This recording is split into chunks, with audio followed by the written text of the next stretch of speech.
राम राम दोस्तों। जो पहले चरण का चुनाव होया, अच्छी वोटिंग हुई, लोगों में जोश भी था, उत्साह भी था। एक जो बोलते हैं ना, त्योहार की तरह मनाया गया है इसको, चुनाव को, और त्योहार की तरह लेके चल रहे हैं। अच्छी बात है ये। लेकिन ये आप सोचते हो खाली कि वोट डाल दी तो काम हो गया अपना?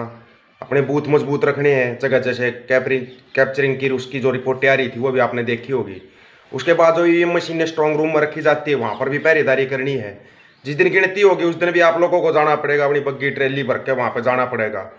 आखिरी समय तक ये लोग गड़बड़ करने के लिए तैयार रहते हैं, ये सबको पता है, और आप लोगों को भी तैयार रहना पड़ेगा। क्यों? क्योंकि सबका अगर अब की बार ये जीत गए, आगे फिर चुनाव नहीं होने हैं।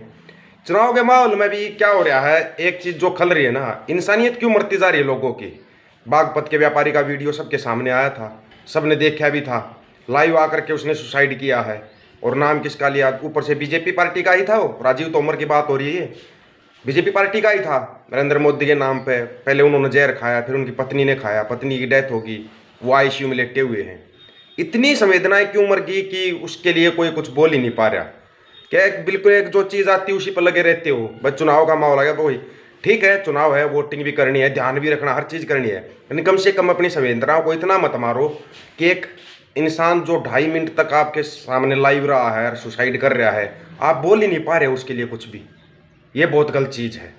इन चीज़ों को ऐसा मतलब कि अपनी आत्मा को बिल्कुल ही मार दो कि बस चुनाव में चल गए तो चुनाव में ही चल गए। अच्छी चीज़ है, सबको पता है जो बीजेपी ने देश के साथ किया, और जो अभी भी कर रही है। जो किसानों के ऊपर गाड़ी चढ़ाने वाला हत्यारा था, उसको तो जमानत मिल चुकी है, वो घर पे आ चुका है। किसानों की जमानत याचिका आज खारिज होगी, पता है आपको? नहीं पता हो तो समझ लेना।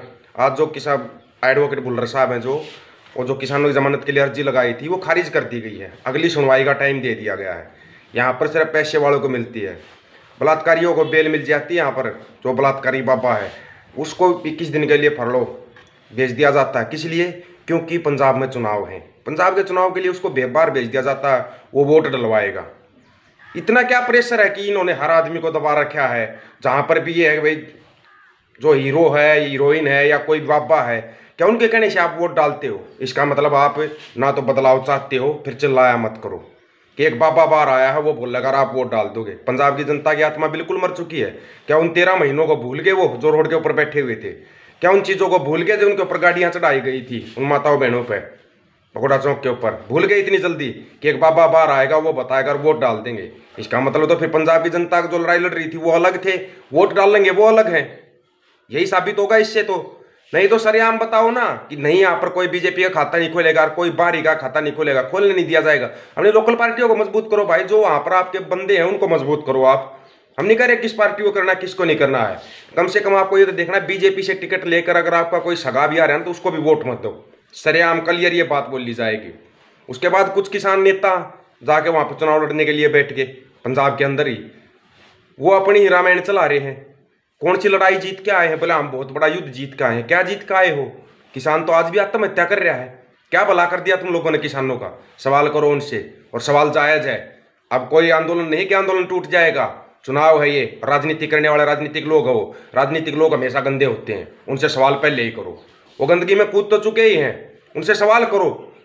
हाँ भाई, तुमने मतलब कौन सी बड़ी लड़ाई जीती है जो तुम आकर अभी वोट मांग रहे हो यहाँ पे कि तुम्हारे को वोट दे? किस चीज़ के लिए?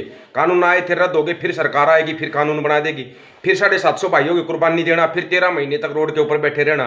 क्या यही सब चलता रहेगा देश के अंदर? जब तक जनता जागरूक होकर सवालों के जवाब नहीं लेगी तब तक सवालों के जवाब नहीं मिला करते। एक आदमी लगा रहेगा, सुनेंगे, हाँ बहुत बढ़िया, बस कमेंट कर दिया, पास कर दिया, हमारा काम हो गया। कमेंट पास करने से आपका काम नहीं होता। सवाल करो इन लोगों से, ये आए हुए हैं जो एक गया हुआ है, ना वो पंजाब का है, ना वो दिल्ली का है, ना वो हरियाणा का, वो है कहाँ का पता ही नहीं है। पंजाब की बिटिया थी ना, वो सिखों की बिटिया थी जिसके साथ दिल्ली में इतना बड़ा अत्याचार होया। किसी नेता का मुंह खुला? किसी का भी खुला हो? पंजाब की में गए हुए हैं जो मुख्यमंत्री बनना चाह रहे हैं, दिल्ली के सीएम, उनका मुंह खुला? नहीं खुला। और किसी नेता का खुला? नहीं खुला।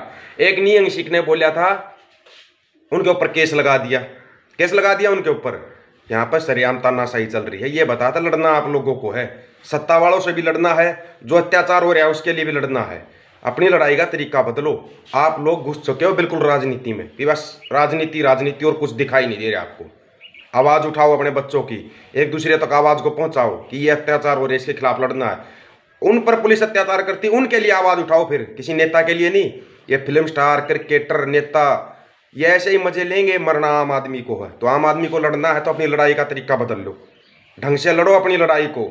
नेताओं के चक्कर में, वोटों के चक्कर में आपसी भाईचारा खराब कर लेते हो, एक दूसरे को गालियां देना, तू उस पार्टी का, तू उस पार्टी का। वो फिर एक साथ बैठ के खाना खाएंगे, आप आराम से आप लोगों के मजे लेंगे कि देखो कितने बेवकूफ़ हैं जो हमारे लिए लड़ रहे हैं। बेवकूफ़ ही हैं हम सच में कि नेताओं के लिए हम आपस में लठ बजा लेते हैं। हमारी तरफ से कोई जीतो कोई हारो, एक बार बोलना है फलाना अच्छा है, ठीक है, जनता का काम है वो वोट डालना है कि नहीं डालना है, लेकिन जनता को सोचना चाहिए। जनता वोट कहाँ पे डालती है? जहाँ से या तो बोतल मिलेगी या पैसे मिलेंगे, वहाँ पे जनता वोट डाल रही है। सबसे बड़े शर्म की बात, आज तक देश में जब यही सुधार नहीं हो पाया कि हमारी वोट बिकनी बंद नहीं हो पाई है, बड़े सुधार का इंतजार करते हैं हम। फिर और कोई आएगा, चार भाषण पेलेगा, वो तुम्हारा नेता बन जाएगा, फिर उसके पीछे पीछे अपने बच्चों के मुंह से निवाला निकाल कर उसको चंदा देना, फिर बाद में रोना ये धोखा कर गया। कितने आंदोलन हुए आज तक, कितने नेता आए हैं, कितने नेता बने हैं, सब जनता को लूट के जनता के पैसे से फिर चुनाव लड़ने चले गए हैं। चुनाव हार जाएंगे, फिर आके तुम्हारे नेता बन जाएंगे। यही होता रहेगा जब तक तुम्हारी आंखें नहीं खुलेंगी, और करते रहेंगे, ये बार बार करते रहेंगे आप लोगों के साथ, लेकिन आपकी आंखें नहीं खुल पाएंगी। क्यों नहीं खुल पाती? बस झंडा कंधे के ऊपर है, डंडे में एक झंडा टांग लिया और चल दिया अपने जयकारे लगाने के लिए। जब तक आप इस माहौल को नहीं बदल पाते, लगता नहीं कि सुधार की गुंजाइश होगी। मुश्किल है सुधार की गुंजाइश। ठीक है, देश में एक लहर चली हुई है भाई, बीजेपी को हटाना है तो हटाना है। बहुत अत्याचार हो गए, युवाओं को बेरोजगार कर दिया, शिक्षा स्वास्थ्य रोजगार का कोई जिक्र नहीं है। इनको हटाओ, लेकिन खुद भी जागरूक बनो और एक दूसरे को जागरूक करो।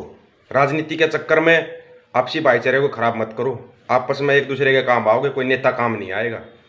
फिल्म स्टार जा रहे हैं अभी पंजाब के अंदर, बड़े बड़े स्टार जा रहे हैं, बीजेपी ज्वाइन कर ली, तो बीजेपी को वोट दे दोगे? उनके पाप धुल जाएंगे बीजेपी के? जो स्टार बीजेपी में जा रहे हैं उनसे उनके पाप धुल गए क्या? उन स्टारों ने कितने पाप किए होंगे, क्या आपको पता है? जो बीजेपी के अंदर जा रहे हैं वो खुद कितने बड़े करप्ट होंगे, आप इस चीज़ का अंदाजा लगाइए। वो इसलिए नहीं जा रहे बीजेपी में क्योंकि बीजेपी को तो एक गंगा की तरह बोला जा रहा है, पाप करो बीजेपी ज्वाइन करो और अपने पाप धो लो। जितने भी ये कलाकार, क्रिकेटर जो भी बीजेपी में जा रहे हैं, सब ने कहीं ना कहीं बहुत बड़ा गुनाह किया है, तब बीजेपी में जा रहे हैं वो, ये याद रखना। गुनहगार हैं वो बहुत बड़े, जिस दिन उनके गुनाह सामने आएंगे ना, उस दिन आंखें खुलेंगी आपकी। बार बार आपको बताते रहेंगे, सोचना ना सोचना आपको है। पसंद आता है वीडियो को शेयर करो, चैनल को सब्सक्राइब करो, लेकिन आपकी आंखें खोलते रहेंगे, पीछे नहीं हटेंगे। राम राम भाई सभी साथियों को। चैनल बनाए किसके जरिए आपकी आंखें खोलने की कोशिश करेंगे, खुल जाएंगी तो। बाकी तो सबको पता, आपने सुनने दबाबाओं के प्रवचन है। राम राम भाई सभी को।